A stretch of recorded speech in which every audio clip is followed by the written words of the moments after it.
Ok, penso che possiamo cominciare. So, welcome everyone. This is the second seminar of the second year of the Sport International Politics in Europe. As a guest, we have Leo Goretti, that is an historian and also a international relations scholar. Works at the IIA Institute. Is going to quickly introduce a little bit himself. The work is going to is doing in this institute. I really thanks Leo for today presentation, because as we have already started to do last lesson, we have introduced the concept of the role of sport leader in international sport, and with today presentation, Leo Goretti is introducing one of the main protagonists of international sport, because in the last 20 years and probably more, Vladimir Putin has been a constant present as a leader of Russia in international sport. Russia has organized several sporting events, has tried to promote itself as a power in international sport, and so in today's seminar, Leo Goretti is going to describe a lot of these aspects, as we have done in the previous seminar with Giulia Zonca. We will have a first presentation by the author, and then you will have the opportunity to ask some questions. And as you know, these questions are part of the final evaluation. So I don't think I need to speak anymore. So Leo, the floor is yours. I turn the camera so you can see me as well, because I will move.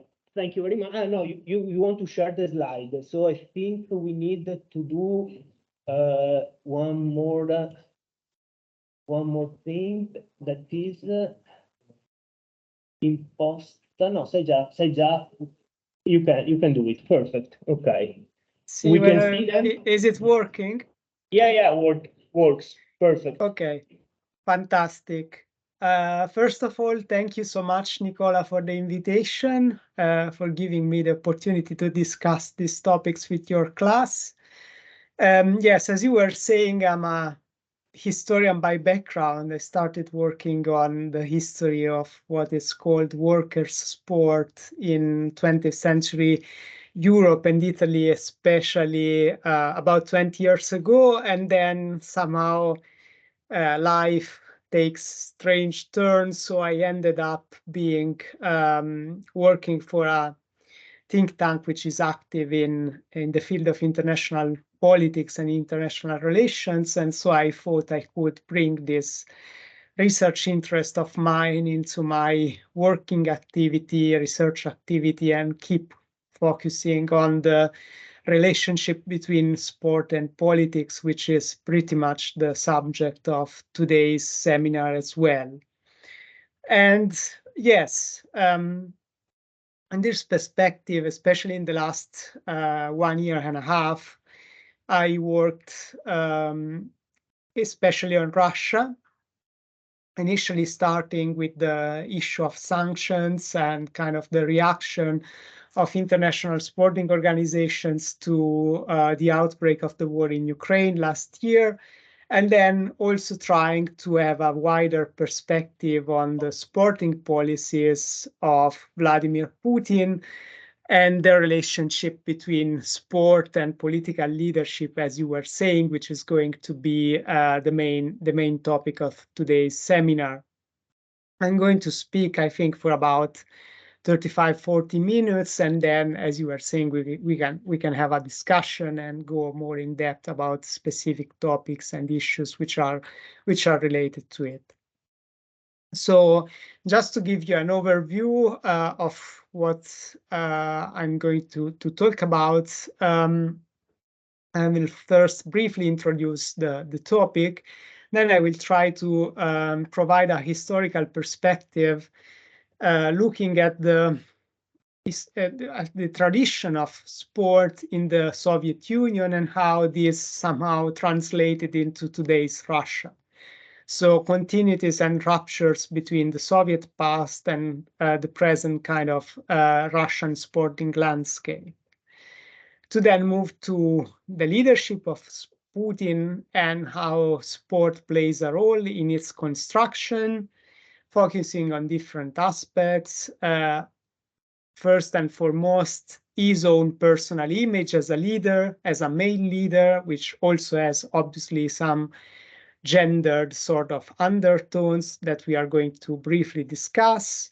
And then the wider sporting policies of the Kremlin in Russia, so in terms of domestic policies and the different aspects of these, and then looking instead and at how this kind of translates into an international politics aspect, so how sports, international sport is used as a means to restoring Russia's great power status in different ways, to then conclude with a number of open questions, which I hope may be helpful and interesting for the discussion with the class as well.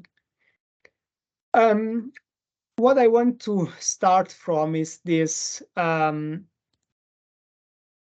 Let's go. Yeah, it's this poll, which was conducted in 2017 by Levada. Levada is a fairly well-reputed and independent, still today quite well-respected institute about public opinion and opinion polls in Russia. In 2017, in autumn, they were asking Russian people about the qualities that they liked the most about Vladimir Putin. It was an open-ended question, but they then grouped up different sort of qualities and adjectives which were attached to Putin in a positive sense to provide a ranking. And as you can see in the slide, the quality which was apparently liked the most by Russian people about Putin was that he is a very decisive, manly, firm, strong-willed, strong, brave, clear-cut, self-confident leader, a real man, as the answer goes. And this was mentioned by about 19% of respondents. So 1 Russian out of 5 thinks that this is the best quality that Putin has as a leader. But if you go to the bottom of the slide, you're going to see that relatedly, there is also another set of qualities which somehow are linked to sport more explicitly that are attached to Putin, which were physical appearance, good looking, the fact that he doesn't drink, that he's athletic and leads a healthy life. These qualities were mentioned by 6% of Russian respondents as their favorite qualities in Vladimir Putin. So as you can see, there is this dimension of leadership related to moral, but also physical qualities that, as we will see, are clearly constructed also through sport in Russia, which are really salient in terms of how Russian people perceive Putin's leadership and therefore which help strengthen his kind of control over Russian politics and the country. And having said that, so the main questions that I will try to address are okay, so these are the qualities that are appreciated, and for once we know also what the public perception is, so also how these policies impact on kind of public sentiment, obviously with all the kind of limitations that this kind of surveys might have, but still this gives us an indication about how important this perception is. The point is, first, what role does sport specifically play in the construction of this public image of Putin? What is the legacy of the Soviet sporting tradition? So is there somehow, are there some links, and of what kind, to the Soviet past in this kind of discourse about sport and politics in today's Russia? What are the aims of Putin's sport policy, both at the domestic and international level, both kind of stated aims, stated goals, and goals that we kind of can understand and grasp from analyzing the policies? And finally, and this is a very broad question, but given the importance that Russia has always had in international sport, at least since World War II, so what are the implications of today's Russian sporting policies for the future of international sport? So the first point that I will discuss, as mentioned, is where the Soviet sporting success comes from. So what are the origins of the Russian interest, and to an extent, if you want, even obsession as far as Putin is concerned with sport? Russia in the early 20th century, before the Russian Revolution, was already kind of taking part in Olympic events. There was a Russian member in the International Olympic Committee at the very beginning, obviously from Tsarist Russia, and Tsarist Russia took part in the Olympics in 1908 and 1912. So Russia was originally part of the international sporting and Olympic movement. Obviously, with the Russian Revolution, things changed quite substantively. Russia became isolated at the international level, and this is true for sport as well. After 1917, in the early years of Soviet Russia, of revolutionary Russia, Bolshevik Russia, as was called at the time, there was an attempt to create a different kind of sport. There was a competitive attitude towards what was called bourgeois sport.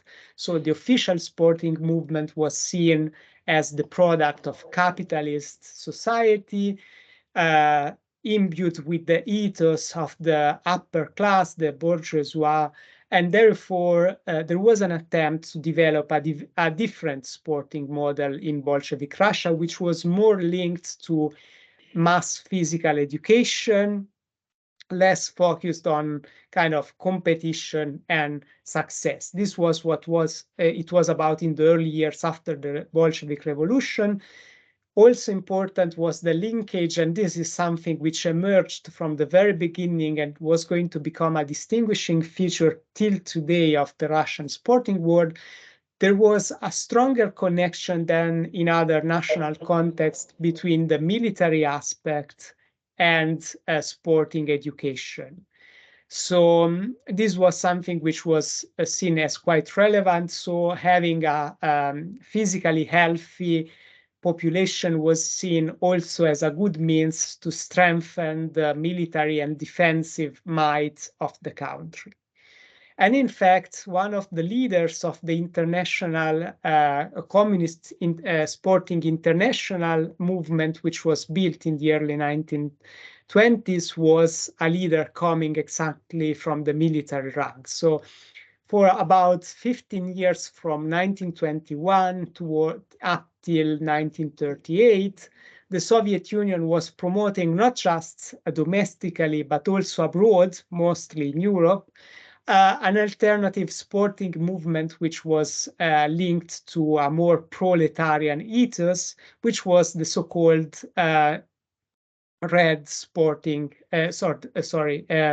Red International of Sport, so which was also launching a number of alternative events compared to the Olympics, like the so-called Spartakiades, which were held in 1928 and then 1931 and 1938. So as you can see, there was somehow a confrontational attitude towards official sport, also trying to set up their own distinctive sporting events. And this kind of hostility was somehow mutual and bilateral, because in the early years of the Soviet Union, in the International Olympic Committee, views about whether to integrate Russia or not in the Olympic movements were quite diverging. Pierre de Coubertin, the founding father of the modern Olympic movement, at the end was in favor of trying to integrate the Soviet Union in the Olympic movement, but the leaders of the Olympic movement of the 1920s and 30s were mostly against. So there was a confrontation with it. This situation of divide within international sport and isolation of the Soviet Union lasted for about 15 years till the mid-1930s. In the mid-1930s, there was a first development which was closely connected to what was happening at the international level, politically, with the Soviet Union trying to create a new policy of popular fronts with socialist parties, and then to break the isolation it had been kept in the previous 15 years. As part of these policies, there was this attempt to try not to create a separate sporting movement, but actually to compete according to the same rules and in the same venues with the capitalist nations and outperform them. So there was an official mandate from the leadership of the country, which was enshrined in a document published in 1934, where it was called for the sporting movement to try to create bridges with official kind of Olympic sport and international sporting federations from the so-called Western world and compete with them. So this was the policy which was established, and which marked obviously a rupture with the past. So no longer a separate movement, but being part of the same sort of international sporting environment and being the best there, which would be also a way, and this is important also to understand Putin's sporting policy, being the best in international sport would mean also to prove how the Soviet Union was actually the best kind of country in terms of a social, political, and economic system.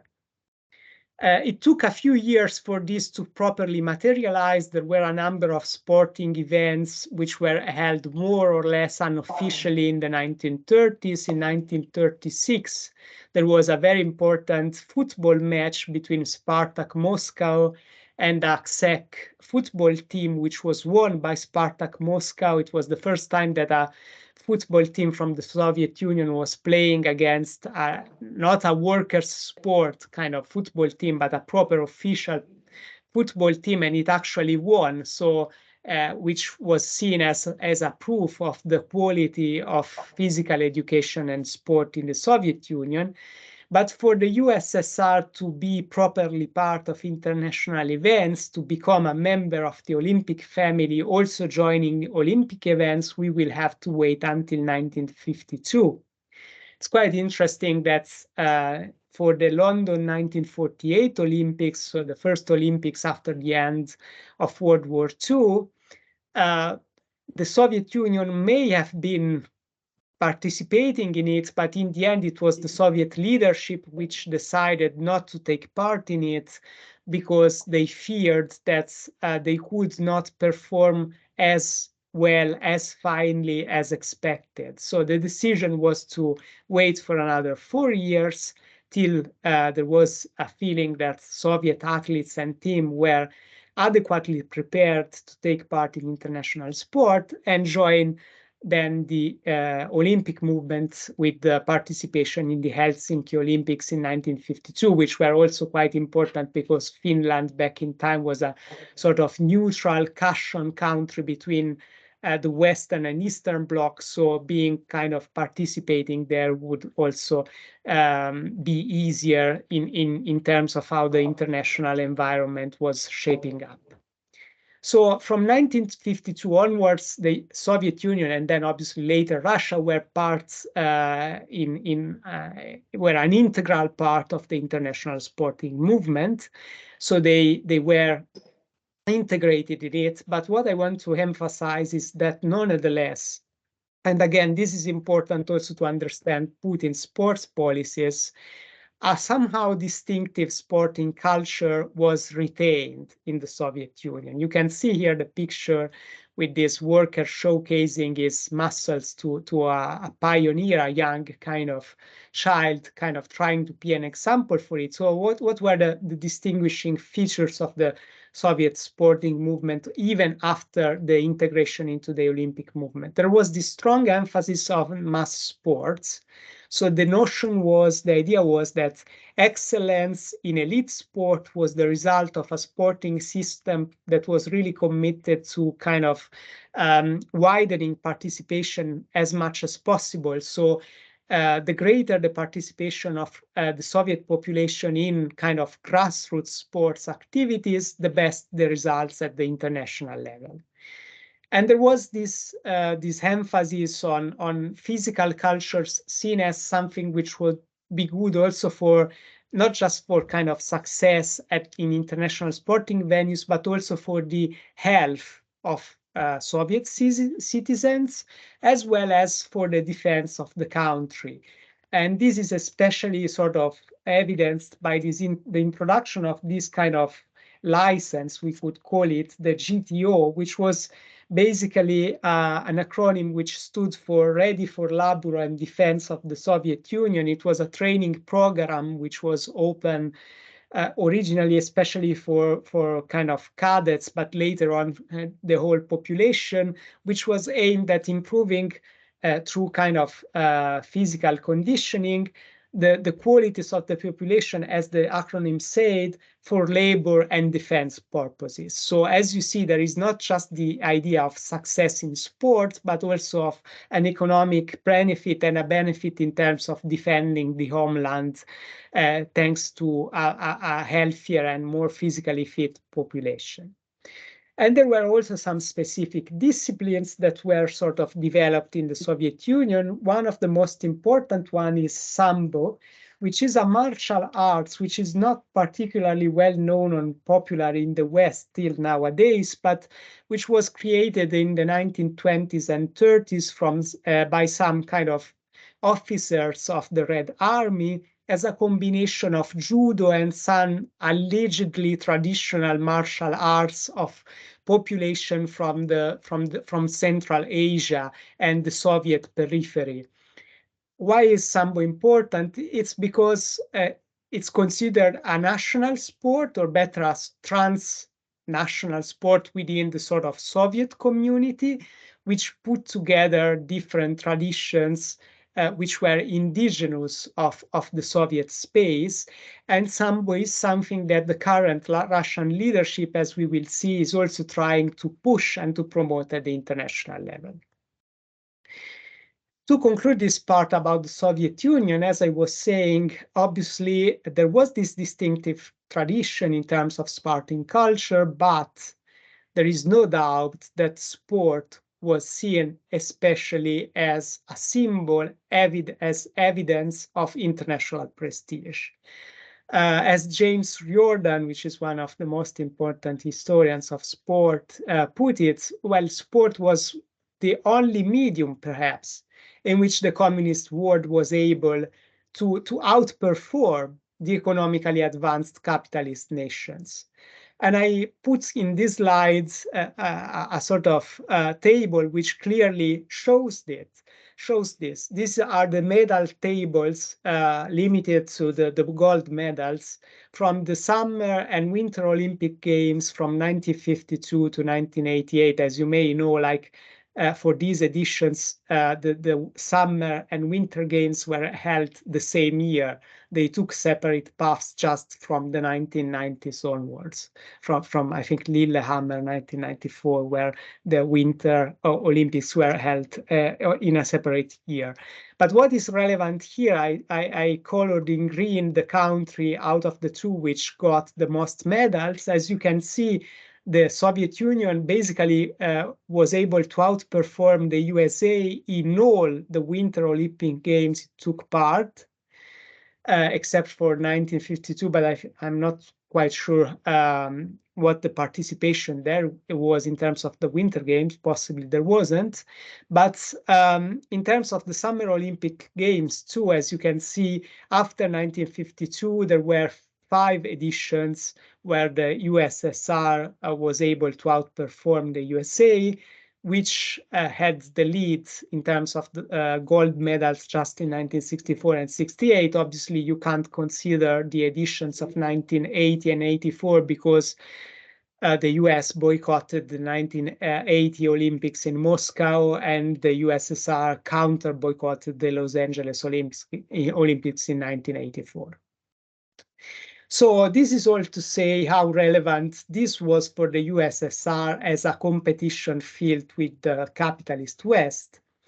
And you have also to bear in mind that Vladimir Putin was born in 1952, so he grew up in the Soviet Union in this kind of culture where sport was really seen as a symbol of international prestige and a field where the country had to engage very seriously with putting a lot of efforts and resources into it, because this would prove how good the system was at the international level. And this is a quote which is taken from a speech by Vladimir Putin himself, where he was saying that winning Olympic medals indeed is not just a success for the individual, but is also a national triumph and a great contribution to boosting a country's authority and importance in the world. So as you can see, this kind of discourse, which definitely comes from the Cold War competition and how the Soviet Union was able to leverage sport for international prestige purposes, is something which is pretty much alive and strong in the Soviet Union up to today.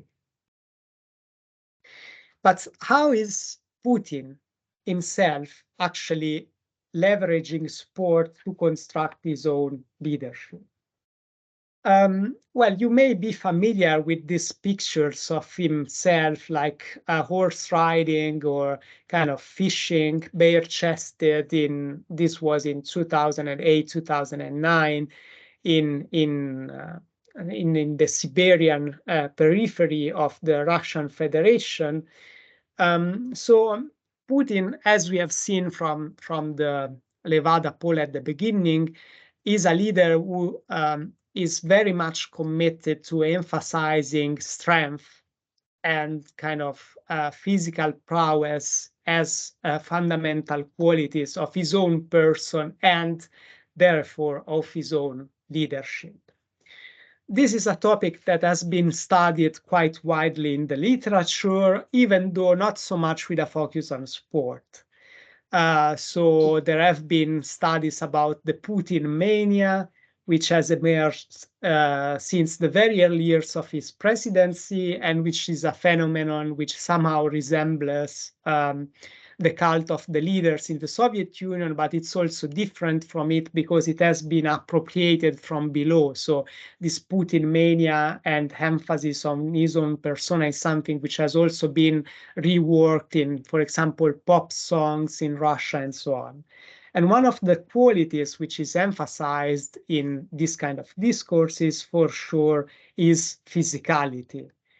These pictures that are in the slides obviously are not pictures which were taken by chance and then just leaked to the press. It's the Kremlin which has crafted over the years this kind of narrative, kind of sharing pictures, videos, and reports about how Vladimir Putin is actually keen on kind of using his free time to kind of be as physically fit as possible. And this kind of discourse, and this is something which has been highlighted, an aspect which is really important is gender. So by emphasizing his strength, his athleticism, Putin is also kind of stressing his own masculinity, which is obviously an heterosexual masculinity. And this has to be understood in the context of a discourse which is very popular, very common in the Russian public debate about politics as something which is really linked in terms of legitimation to gender models.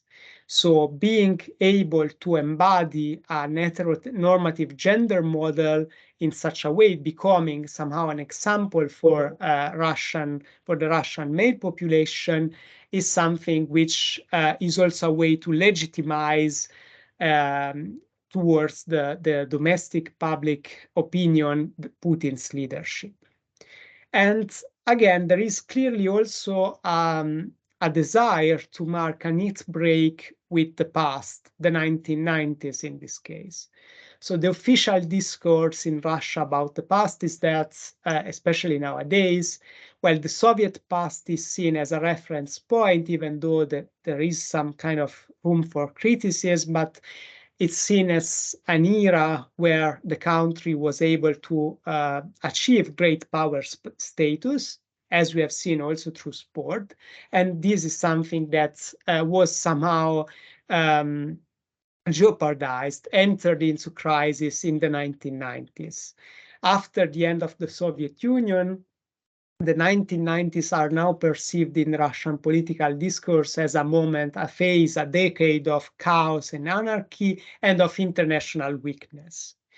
And the leadership of Boris Yeltsin is pretty much portrayed this way. Boris Yeltsin is perceived and depicted very often as a flabby, weak leader, also an alcoholic, to be honest. And Vladimir Putin is pitted against this kind of model by emphasizing instead his strength, his athleticism, the fact that he's sober, so he doesn't drink.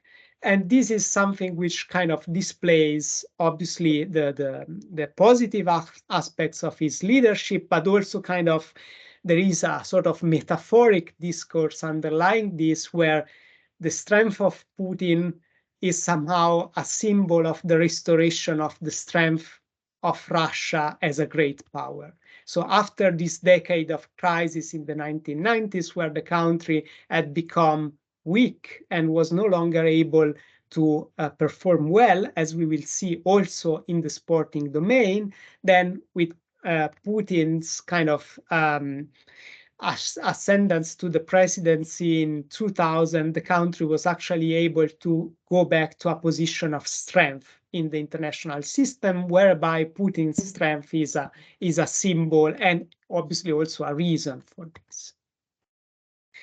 So what does sport kind of, what role has sport in this kind of discourse, in this kind of symbolic representation of the country? Well, as we have seen, obviously, one key aspect is sporting success in international events and international competitions. Particularly humiliating was perceived for Russia the fact that in the Salt Lake City Olympics, which were Winter Olympics, so a kind of event where the Soviet Union had traditionally, as we have seen, been outperforming all the competition. In 2002 at Salt Lake City, Russia ended up at the 5th place in the medal table. And this was perceived as a humiliation and the demonstration of how bad the policies of the 1990s had been. Bear in mind that in the 1990s, thousands of athletes and trainers kind of moved from the post-Soviet space to Western countries, changing nationalities. If you look at international sport in the 1990s, you are going to find an incredible number of instances of top-level athletes which came from the Soviet Union and changed passports, sometimes even several times, and he eventually ended up having a Western, or anyway, a non-Russian passport. So there was the idea that the outcome of the decadence of the 1990s was also decadence in sport. And Putin's leadership was pretty much committed from the beginning to revert this trend and restore the status of Russia as a great power also in international events, with all means possible, including, as we now know, state-promoted doping. So and this is something which was made clear, especially in the FBI investigation about state-sponsored doping in Russia, thanks to the special witness Grigory Rodchenkov, which was the head of the Moscow State's kind of anti-doping testing center in the 2000s, who in his kind of testimony to the FBI stated that the directive to set up in Russia in the 2000s a state-sponsored doping program was something which was ordered directly by the president himself. Obviously, we don't have any other kind of confirmation for this, but it's quite clear that Russia was running a wide and comprehensive doping program up to the Sochi Olympics, and that obviously state agencies had a part in it. So sporting success anyways was, in the Russian perspective, and not only, obviously, was measured not only in terms of medals and success in sporting events, but also in terms of being able to secure the organization of mega sporting events in Russia. So, and this was again something that the Putin's leadership was pretty much committed to. And we are going to see this more in detail later.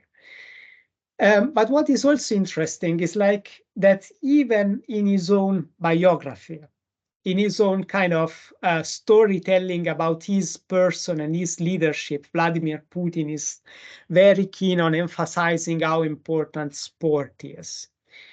This biography that you see in this slide, first person, was published in 2000, before the first kind of presidential election in which Putin took part. As you may know, he became interim president at the end of 1999, replacing Yeltsin, but he had then to run for the elections in the spring of 2000.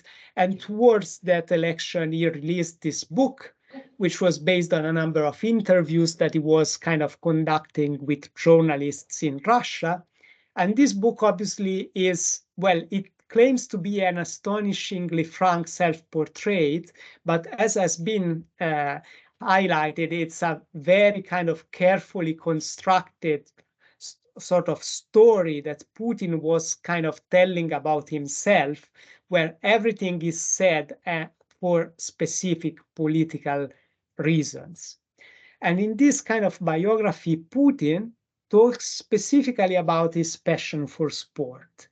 What Putin says is that when he was a child, he was a restless child, and he was somehow, he had a tendency to kind of having a lot of energy, which he wasn't able somehow to turn into something positive. He had somehow, for a while, he was kind of having friends who were not the best company, and he may have turned out to be a hooligan.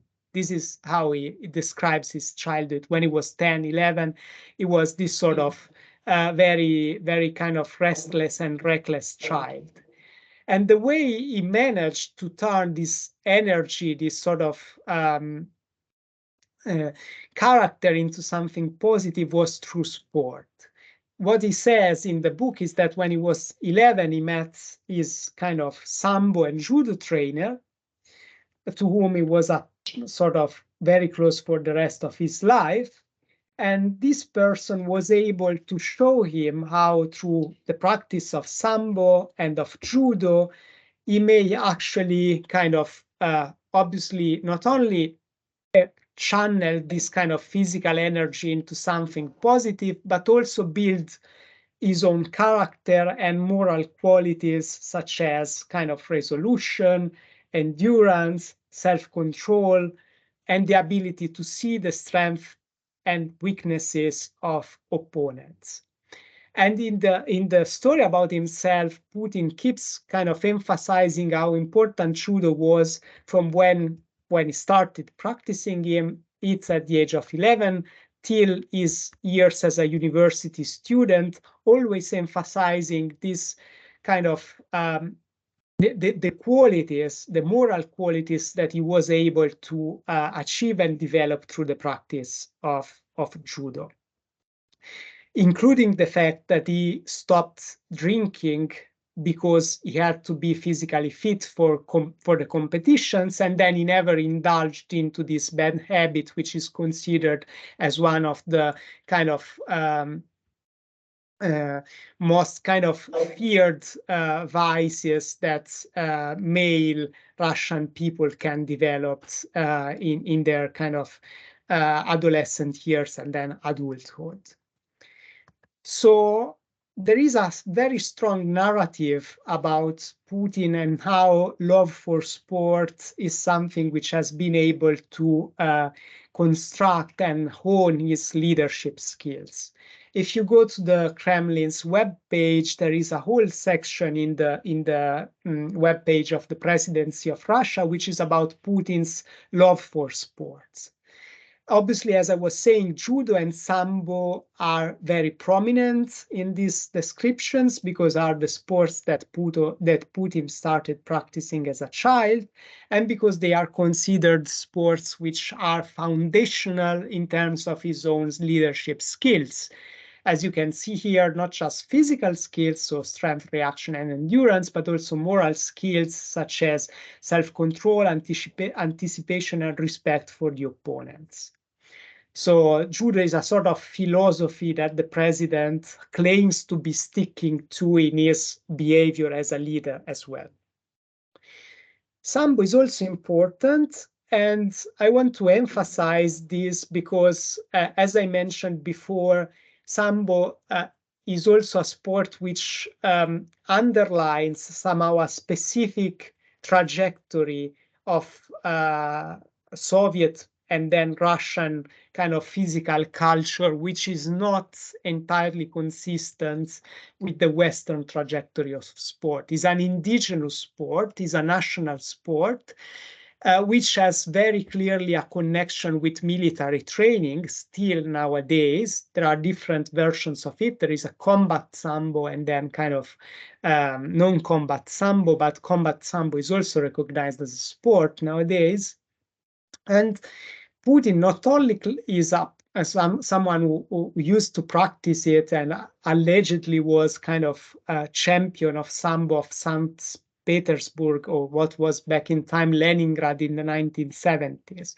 But more recently, he also tried to make this sport something which was accepted at the international level. He campaigned for sambo to be recognized as a sport by the International Olympic Committee, which is the step before being able to apply to enter the Olympic program for the Summer Olympics in this case. So, and this was a campaign which was successful because I think in 2021 or 2019, I don't remember. Anyways, sambo has been recently recognized as a sport by the International Olympic Committee. It's not part of the Paris 2024 or Los Angeles 2028 program, but it may be in the future. So it ticks all the boxes to become an Olympic sport. So sambo is, as I was saying, relevant in this discourse to emphasize the more kind of indigenous sort of tradition of Russian and before that Soviet sport, but there are also other kind of non-combat sports that Putin apparently loves: hockey, skiing, horse riding, fishing, whitewater rafting, which are all sports that somehow are linked to the Russian and Soviet sporting tradition, as well as the Russian sort of natural environment. There is also this narrative about sport and Putin practicing it, as you saw in the pictures at the beginning, in the wilderness, where being out in the wild and being in contact with Russian nature is a way to somehow create a connection between the leadership and the country and its kind of physical landscape, which is an integral part of it, and a very peculiar one, given that Russia is the largest country in the world in terms of territory. So all these aspects are highly relevant. It's quite interesting to see also what's absent here, which is football. And Putin has never kind of showed a particular interest in football, despite the fact that Russia was hosting the World Cup in 2018. Obviously, that was something he was really keen about, but personally, he never showed an interest in that. And he even came to the point of claiming that somehow football is not part of the Russian sporting tradition. So it's something which is somehow alien to it, which is also not entirely true, because actually football was quite big in the Soviet Union in the 1920s, 30s, and even later than that. But in the sort of representation of the sporting tradition that Putin puts forward, football is not central. And this is something remarkable, I think. Obviously, in the narrative about Putin and sport, another aspect which is emphasized is the dedication that Putin shows to practicing sport, like being someone who practices sport with a lot of commitment and effort and dedication is something which allegedly should tell us a lot about his leadership. So the fact that he is a sort of very committed leader who, as the quote in the slide says, dedicates about 2 to 2.5 hours to sports every day, is a proxy of his kind of very committed and well-prepared political leadership. And by the same token, his athleticism, as I was saying before, is a proxy of the health and vigor of Russia vis-à-vis the West. And this is something which has become more prominent in the discourse of Putin, especially since 2014. 2014 is the year when Russia annexed Crimea, and there was the outbreak of the war in Donbass. So you can see in the discourse that Putin promotes about sport from 2014 only, there is a more open confrontation with the West than in the past. Just to give you an example, in November 2014, Putin gave a very long interview where he emphasized the importance of practicing sport.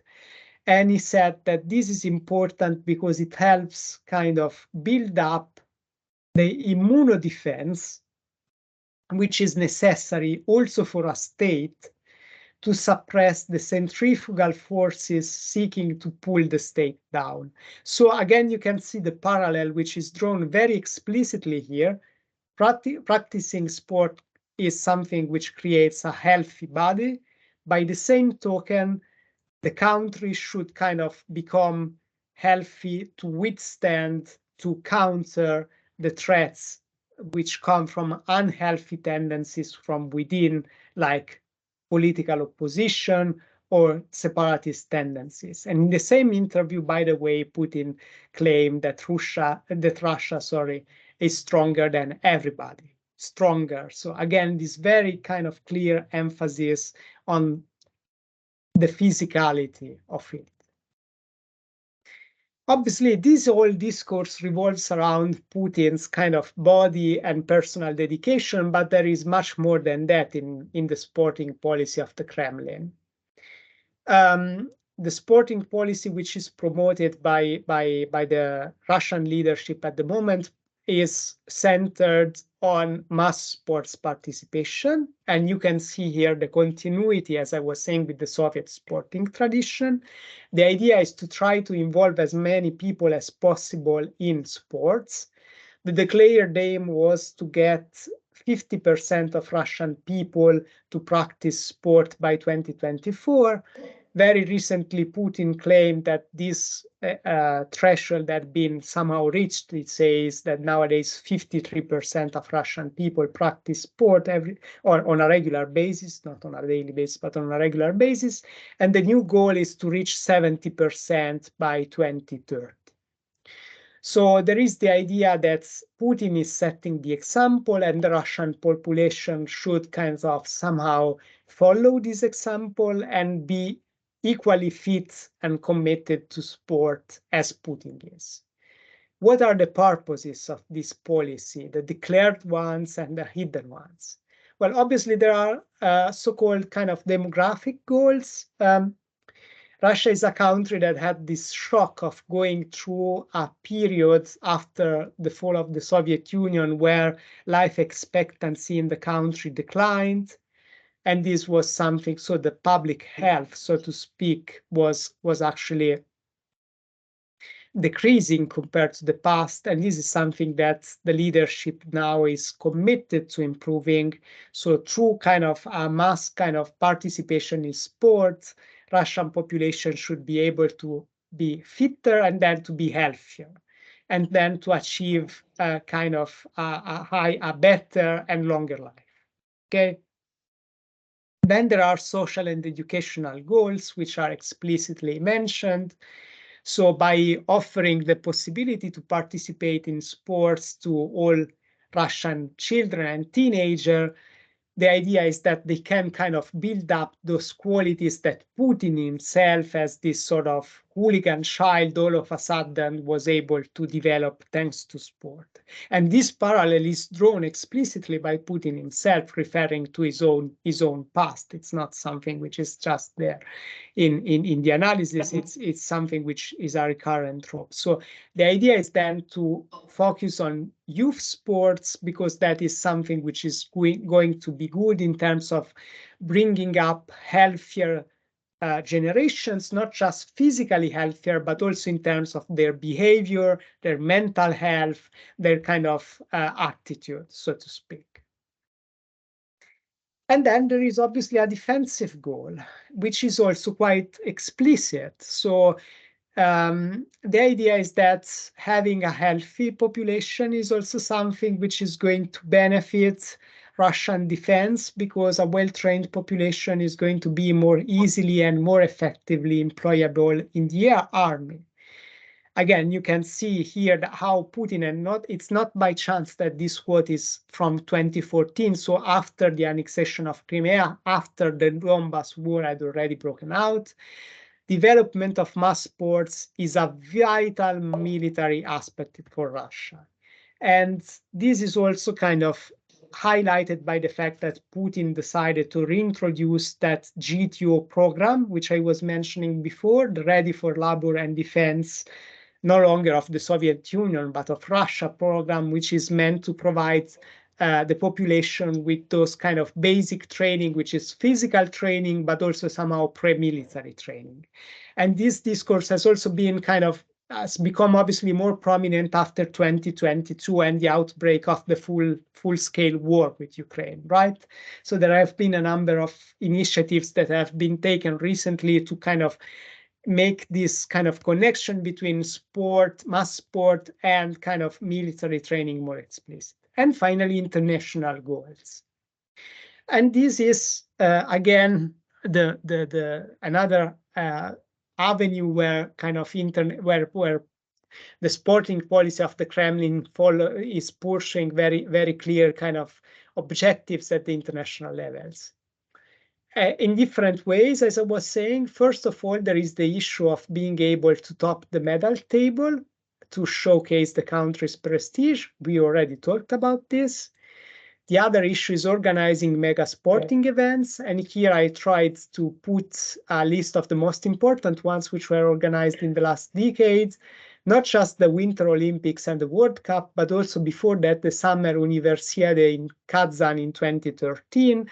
So, and there were also other instances of European and World Championships at the federation level, which were organized in Russia. So there was a commitment to bring sport to Russia, which would also be a way to prove that the country was prepared to host mega events and was kind of restoring its status as a great power in sport and beyond. And in fact, as a further evidence of this, from 2009 onwards, in Russia, almost every year, a dedicated forum to sport, the sporting industry, the relationship between government and the sporting industry, and the sporting world more generally has been organized, which is called Russia as a sport power. The latest of these events was held, I think, in mid-October. Putin himself participated. It was the 11th kind of edition. The name itself of the event is so explicit in underlining the connection between sport and political power, which is quite striking in my view. And this, again, is a testimony to what I was mentioning before. I would say that this kind of idea of restoring Russia's great power status through sport went through two different phases.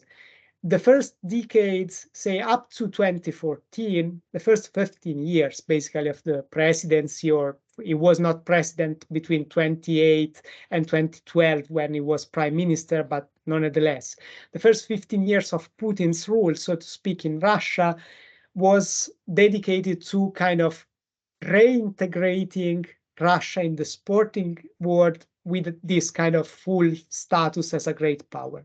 And the fact that Russia was able to secure the organization of the Winter Olympics in Sochi was very important in this, as was the fact that Russia was able to top the medal table in Sochi.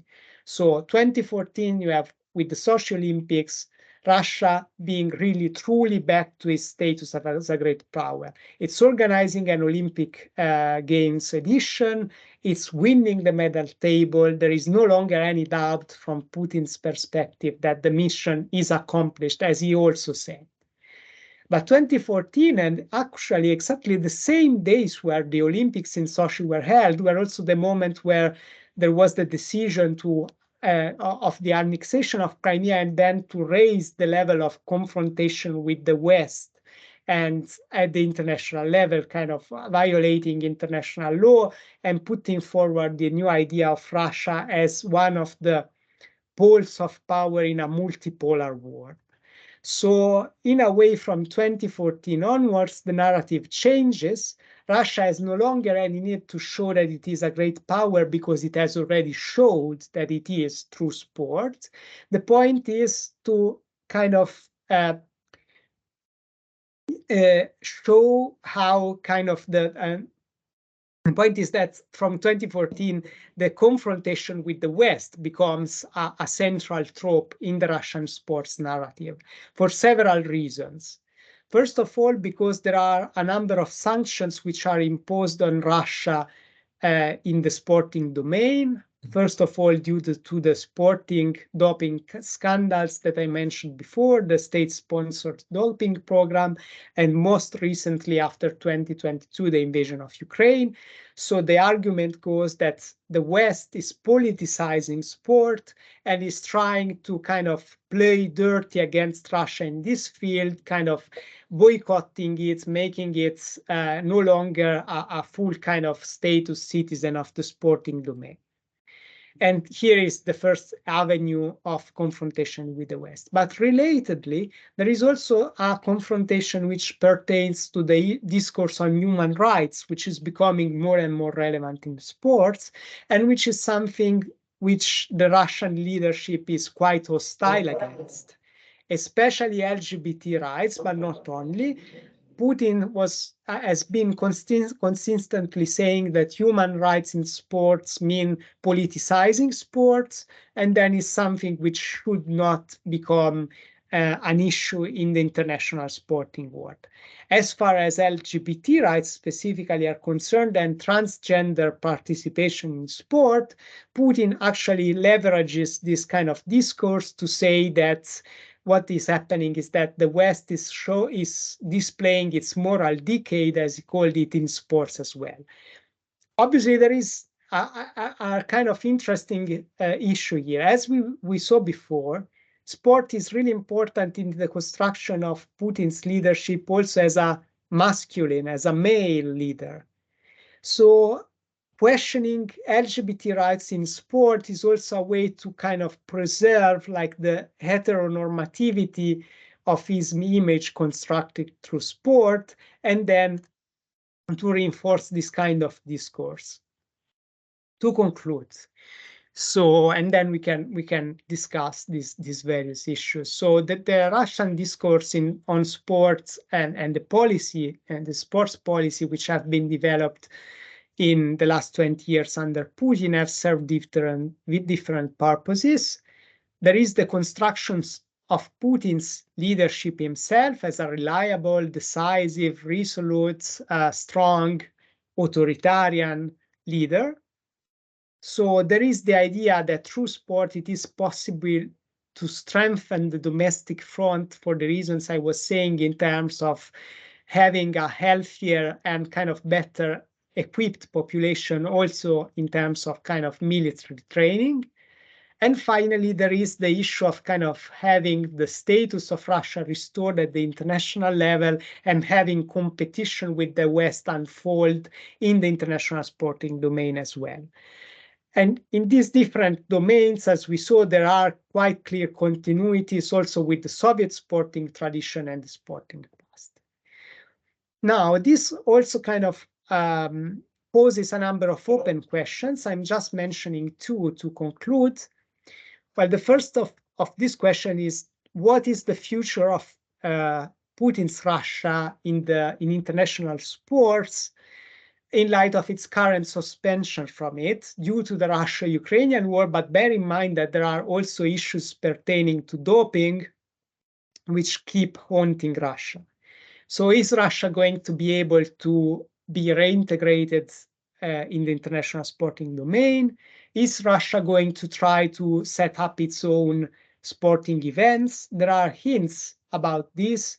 At the Russia as a Sports Power Forum last month, Putin talked quite a lot about organizing friendships games next year and other competitions. Bear in mind that next year is an Olympic year, so the fact that Russia is kind of so committed to organizing other kind of events which are not part of the established kind of sporting agenda is quite relevant and may point to an idea in worst case scenario to organize its own sporting kind of international sporting world and kind of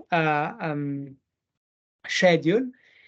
The other point, which is quite relevant, and I think it's quite interesting to discuss and research about, is should Russia be reintegrated into the international sporting world with a full status?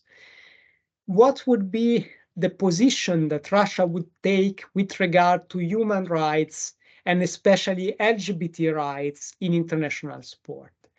This is a very kind of prominent topic today. You may know that recently the Olympic Charter has been revised to give a more prominent role to internationally recognized human rights in its fundamental principles. So how is Russia going to deal with this discourse if it's reintegrated in international sport, given the hostility that Putin has so far displayed towards this kind of approach?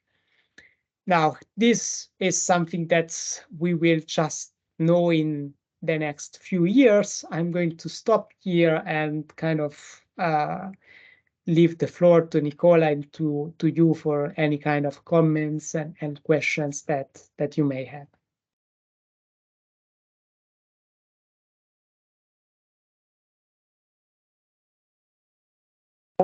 Thank you very much, Leo, for your presentation. As we have done in the past, I think the best way now is to give the floor to the students to collect, let's say, some question, and then you will answer, I think, in a couple or in 3 rounds. So we collect some question and then you answer to them. It's okay for you? Ah, sparisce.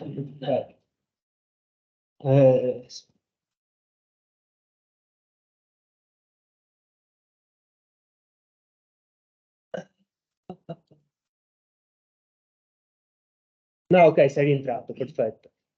Ah, ok, scusate. Yeah, sorry about that. I just kind of mistakenly, I wanted to stop like sharing the video and I kind of pushed the wrong button. Sorry about that. Vai tranquillo. We collect some question and then you answer in a couple of rounds. Okay. Let's see if you can listen. I think so.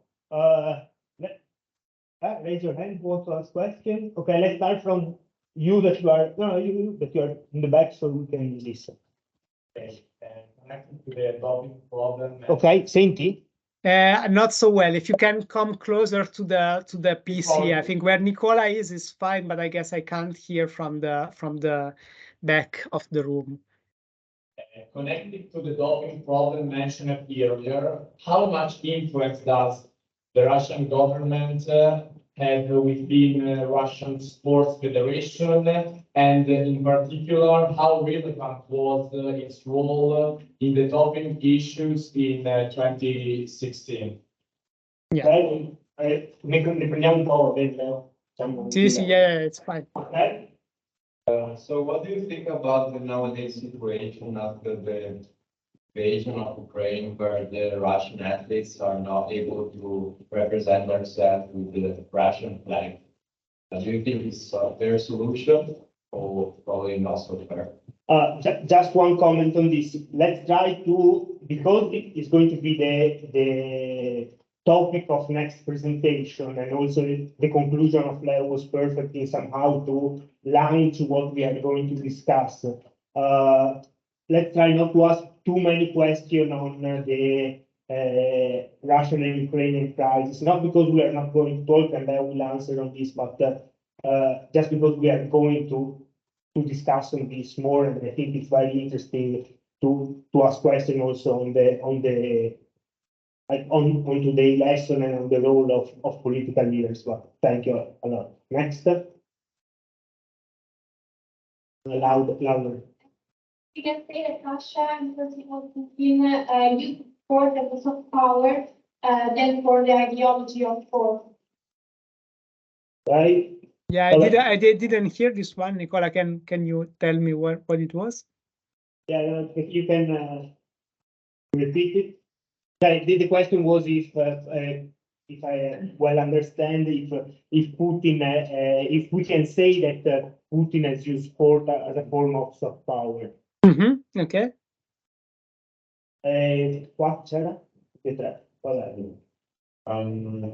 I was thinking, can we consider the political propaganda about sport and the propaganda of sport in Russia a failure, since many athletes decided to go to international events even without showing their flags, or even without showing their national pride? So can we consider Putin propaganda kind of a failure, since athletes really don't give too much? They just want to exhibit, I think that we had in which aspects Putin's cult of personality through sports can be related to Mussolini's one during the fascist era? Mm-hmm. Yeah. First of all, thank you for your very interesting presentation. And my question is, since we talk about the role of sport and, for example, sambo during the Cold War and related to the Soviet Union, my question is how the globalization of nowadays, like, for example, again, Dagestani guys wanted to become UFC champions. As you know, it's which is an American competition. So which is the impact of this globalization on the politics of Russia, the domestic politics of Russia? Mm-hmm. Yeah, let's start with doping and keep then the war at the end. I mean, obviously, like, as I was saying, that there is this very nice kind of quite impressive, not nice perhaps, but impressive TV documentary in Netflix, which I strongly recommend if you haven't watched it, which is called Icarus. It's really impressive because it starts off with this journalist who is basically trying to understand how much doping could help him improve his cycling skills. He's an American journalist, and through kind of some weird contacts that he has, he's put in touch with this Grigory Rodchenkov, which I was mentioning before, which was the head of the Moscow anti-doping laboratory. And while filming the documentary, what happens is the two kind of establish a bond, and at the end, Rodchenkov decides somehow to say what was happening in Russia and to flee to the United States, where he's actually still nowadays under FBI protection. And what Rodchenkov says, I think you can find the testimony that he gave to the FBI online. It's really impressive. Obviously, this is just his point of view. It's been sort of discredited by Russian media, but there are some kind of athletes who spoke up, and it seems to be fairly consistent with what he was saying. What Rodchenkov says is that this is something that came directly from the presidency. So what he claimed in his testimony is that there were about more than 1,000 athletes in 30 different sports which were involved in this doping program, that this obsession with winning medals at the international level was something that was especially marked after Russia was able to secure the Sochi Olympics in 2007. 2007, it was Putin himself who flew to Guatemala City to kind of present the bid of Sochi for the Olympic Games. So it was something which was really, really key, in his own policy, and in which he invested personally quite a lot of energy and time. And it was also important, again, going back to what I was saying before, because as you know, like Russia had just one edition of the Olympic Games, which were Moscow 1980, which had been boycotted, and so had not been that kind of success that the Soviet leadership back in time hoped for. So now with Putin and Sochi, the idea was to kind of be able to actually have finally an Olympics, which would be a huge international success. And this involved obviously not just organizing the event, but also having success in terms of competitions. Then obviously the state-sponsored doping program went way beyond that, because, for example, it was also involving a lot of athletes in track and field, which is not obviously a Winter Olympics discipline. But it's quite obvious that it was something in which the Russian Ministry of Sport was involved, and possibly, I would say, the presidency itself, given the extent of the program. I would be inclined to think that what Rodchenkov says has some kind of foundation, so that in the end, it was true that that Putin was in a way or another involved, or at least aware that this was going on. So, and obviously this is something which is ongoing, because as you may know, like Russia then in different ways at different editions of the latest Olympics was not able to participate with the Russian flag, but in different ways the Russian Olympic Committee flag, which then ended up being more or less exactly as the Russian flag, which is quite remarkable. And the suspension from VEDA has kind of expired earlier this year.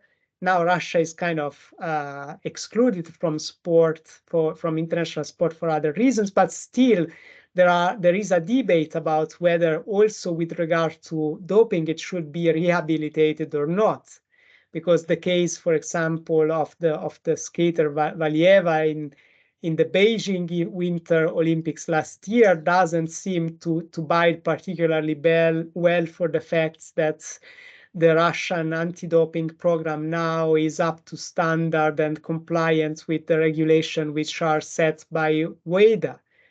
And obviously this is a complicated game with different actors. You have WADA, you have the Russian kind of sporting institutions, you have international federations, you have the CAS, so the Court of Arbitration of Sport. But still, it's an ongoing issue. So whatever happens with the more politically kind of motivated sanctions pertaining to war, I think there is still a lot to be said and seen with regard to possible sanctions or measures taken against Russia because of doping. So this is something that we will see. Other very interesting question about leadership and Mussolini. Well, obviously, in the way I think they show their own physicality, also like their naked body, they are quite unique, the two leaders, because this is definitely not something which authoritarian leaders have been particularly keen on doing. So there is no doubt that there is this connection between the two.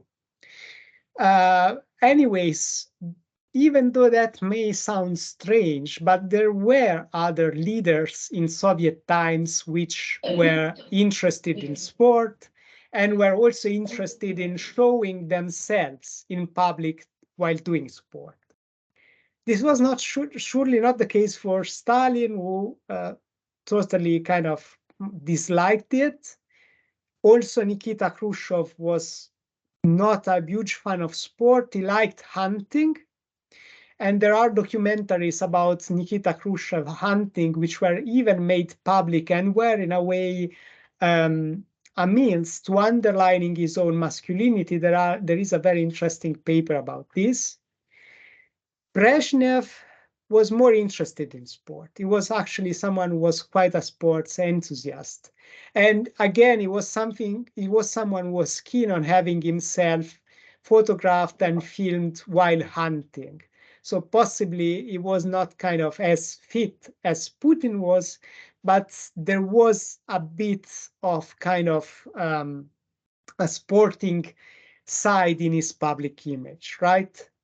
Yeah, and more recently, like I think there is a very interesting article by Natalie Koch about contemporary leaders who use sport for authoritarian leaders who use sport to build their public image. And well, one of those who was quite keen on it is an Emirati leader. We possibly do not know much about this, but apparently Sheikh Zayed was ruling the United Arab Emirates in the 1990s till the early 2000s. He was very keen on falconry, perhaps not our kind of most popular sport, but it was something which was quite important in defining and shaping his public image.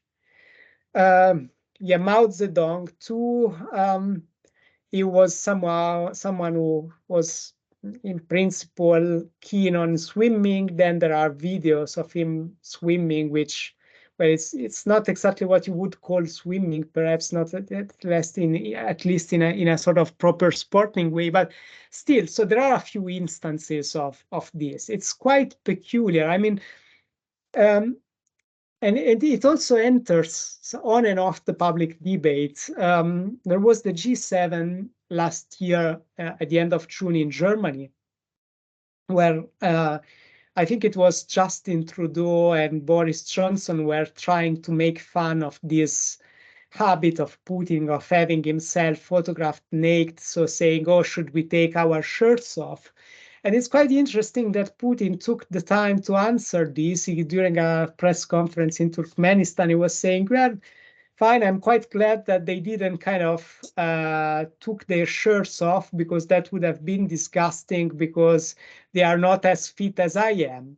So it obviously this was half jokingly, but still it's something which is pretty much put forward in a sort of deliberate way. Okay, it's definitely part of the construction of his public image still nowadays. I think in last year's, I don't remember if it was the Christmas of the New Year's speech, Putin said that he wanted to say that he's still training despite all the commitment with the war. He's still training on a daily basis. And why did he say that? He said that obviously because if you build an image of yourself as a very healthy and strong leader, then when rumors start cropping up about yourself being weak or ill or not in good health anyways, this becomes a threat to your leadership as well, right? Because your image as a strong man is no longer there. So the point is that he is somehow obliged now to keep kind of putting forward this image of himself, even in a context where this you also, just because of aging, may no longer be that easy as it was in the past. And I think this is quite important. So it's this downside of it. If you build your own public image on strength, you can't display weakness. And if you use sport to do that, you are somehow cursed to keep kind of at least saying that you are practicing it even when you don't feel perhaps well enough to do so. And this is quite interesting, I think. And then soft power, I think it's a difficult question in the case of a country like Russia. I think, well, soft power is basically defined as per Joseph Nye as the capacity, the ability to have other states do what you want them to do without using hard powers means, so by means of attraction or anyways appeal. Now, the point is that with a country like Russia, I think it's very difficult to, or let's say the Gulf countries, it's the same for them too. It's quite difficult to distinguish between hard power means and soft power means. Because hard power means include kind of all the economic kind of related means, and obviously the use of economic incentives, and you may also say that in a way doping is also a hard power means. So this is actually quite central in the Russian sporting policy. So I think yes, possibly till 2014, there was the idea, at least in public, to use sport as a way to build an image of Russia as this. And I think in the discourse about 2014 and to an extent also the FIFA 2018 Olympics, there was this idea. Bear in mind that Russia is a very diverse country, ethnically and religiously diverse. And this is something which is quite emphasized by Putin. I think I don't remember whether it was the Sochi or the 2018 speech, but it is kind of quite keen. It was quite keen in saying, okay, these kind of mega events are also a way to show how diverse our country is, which somehow was resonating with a whole discourse about inclusion and diversity, which is quite common and kind of popular in the West. But at the same time, I think there were quite clearly hard power means which were used to secure events and to win events. And this became more clear after 2014. So I think this kind of side of it has become increasingly less sustainable, also vis-a-vis kind of third kind of countries, like, because it's quite clear that, yes, as part of the use of sport at the international level, there is also this hard power dimension, which is quite evident. And then, yeah, let's move to the war then. I mean, that's a very kind of complex subject, I think. And I was about 2 weeks ago at a seminar about this in Norway where we discussed it. And I think, my view on it, let's say what I think is going to happen first, okay? I think that what is going to happen in Paris 2024 is basically going on with what's been happening since March this year. So having Russian participation under a neutral flag, just as individual participants, so not in team sports, even though there are instances like rowing where there are pairs of Russian participants which are allowed to compete together. Not in all disciplines. There are federations which are much tougher on this than others. For example, the World Athletics, which is led by Sebastian Coe, which is quite vocal in kind of condemning Russia and the Russian invasion, is one of the least likely to allow Russian participation, in my view, also because, again, there is this whole intertwining of the discourse on the war and the discourse on doping as well, which is not being completely sorted out, as I was mentioning before. But I still think there is going to be some degree of participation, whatever the most hawkish countries think about this, like Scandinavian countries, Baltic countries, and obviously Ukraine, in principle, are very much against any sort of participation of Russia in sport. I think that's what sometimes their kind of academics don't fully realize is that other Western countries, starting from the US, are less clear-cut in this matter. So, and for sure, I think, especially if the policies of the IOC are going to foresee some kind of participation, I don't think that France or Paris are going to introduce any sort of measure to impede Russian participants to take part, as I think is not going to happen with Italy, also because Italy is going to host the 2026 Olympics, so that would set a precedent. I think that some participation is going to happen in a limited way. I also think that this raises huge question now with the other war, which just broke out, and we already have some kind of signals of that. So there has been this reaction to the invasion of Ukraine, which has been motivated in different ways. I think you are going to discuss this much better next week, as Nicola was saying. But the bottom line is, this is pretty much a Western affair, right? If you look at the letter of the 37 ministers which were supporting the ban on Russian and Belarusian athletes last year, these are all leaders from Western countries.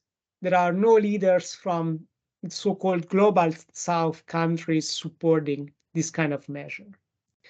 And the problem now is that if you have another conflict which has broken out, where there are clear violations of international law, as the war between Israel and Hamas is, it's going to be very, very difficult for the IOC to say and claim that in that instance, no measure should be taken as they are doing now, while in the case of Russia, a measure which goes all across the board must be in place.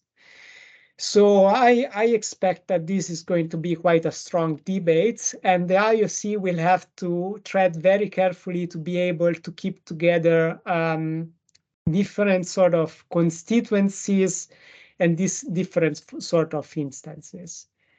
If I were the Ukrainians now, what I would do, and I think there are kind of signals of that, again, is, well, claim that they want to have not to have Russian athletes participate because this is just propaganda in Putin's sense, but kind of start thinking that Russian and Belarusian athletes will participate in some way or another in Paris 2024. And what Ukrainians can do is actually to make the most of participating, so not boycotting the event, because if Ukraine were to boycott the Olympics due to Russian participation, this would just mean that the Olympic Games would become a huge stage for Russia, and no one would kind of talk about Ukraine instead. If Ukrainians were able to participate instead and be there, they could actually try to leverage that sort of stage to kind of bring back attention onto the war, if it's still going on, as it may likely be in one way or another, and kind of use it as a way to make a case for Ukraine. And I think this is possibly what is going to happen. So, which again will raise other questions about kind of political symbols in sporting events and kind of using sporting events for propaganda or political kind of advocacy issues and blah, blah, blah. But I think this is what is likely to happen. The bottom line is that the IOC and the international federations are trying, as I was saying, to defend the unity and unifying mission, as they describe it, of international sport in an international environment, which is very difficult because there are two major wars now taking place. So good luck with that. It's going to be an interesting time for all those who watch sport. And relatedly, the question about Russian athletes participating. Well, I think actually, I don't think that the Russian government is particularly opposing them. There is also a very interesting quote from Putin who says, well, you know, even athletes who move to another country change passport now to be able to compete because of the ban. Well, I understand them, which is quite remarkable because actually those people were basically people who are kind of reneging on their nationality to be able to participate in sports. But Putin very frankly said he would understand that before obviously the ban was lifted. And participation under a neutral flag, the Russian government is saying that that is a form of discrimination, it's unfair, it violates the Olympic Charter, is a form of kind of politicization of sport, but it's not actually impeding their athletes to compete. Again, for them, it's in their interest to have athletes there under a neutral flag and perhaps wearing kind of kits which in a way or another recall the Russian flag, as they were doing in previous kind of Olympic events. I think this is what is going to happen. Just leverage the situation and make the most for the respective sort of political aims and agendas. Okay, thank you very much, Leo. Our time potentially is over, but we have still 2 questions, so let's try to listen to these 2 questions, and that's a very, very quick reply. So first. You talked about how Putin and the Kremlin are trying to affirm masculinity and heteronormative gender model. And I was wondering if there are any consequences in sport for the Russian women, the Russian team, or like discrimination or something. Okay,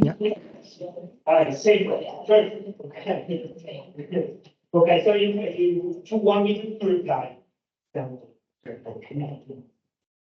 But, so there is no other question. Okay. It's another space time. Yeah, I think, I mean, well, there is a very, very famous interview with Vladimir Putin, a sort of very long video. I think it was also shown in on Italian TV at some point with Oliver Stone, where he was interviewed about a bit of everything. He talks also about sport, and he says that, well, the question is, would he be comfortable in kind of showering next to a gay man? And what he says is like, well, I wouldn't be comfortable, but that would not be a problem because anyways, I'm a judo master. Somehow implying that's, well, again, basically just kind of heterosexual people can be judo masters and master sports. I think the point is obviously because of the law in Russia about what they call the anti-gay law, which is basically the anti-gay propaganda law. Well, obviously, there is quite clear discrimination in Russian society, especially as far as being outspoken about being gay goes. So obviously that inevitably has an impact on sport too, I think. And again, the way it is framed is quite interesting because focusing on propaganda rather than the fact of being gay itself, it's a very kind of, actually outrageous way of trying to say, no, we are not kind of violating any sort of charters or human rights. We are just kind of trying to prevent kind of homosexuality propaganda in the country and kind of protect kind of minors from this sort of discourse. But this is what is happening, and obviously, yes, that has clearly an impact also on sport, because yes, you kind of risk and being arrested or fined just because of your sexual orientation. Plus, I think, yeah, so it's not exactly the most kind of LGBT friendly environment. It hasn't been for at least 10 years, even more so now, I think.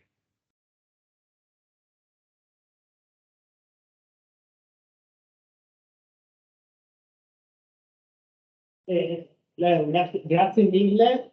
Adesso vengo anch'io a Roma, ti raggiungo, perché prendo il treno. No, grazie mille. Thank you very much for your participation, and I'll see you soon. Dai. Thank you. Chiudo qua. E niente, ci sentiamo. Saluto anche Guido Battaglia che ci ha ascoltato. Qua dovrei chiudere la registrazione. Ciao a tutti, grazie. Ciao Guido, Guido. ciao. Ciao Leo, ciao Nicola, ciao a tutti. Ok, dai.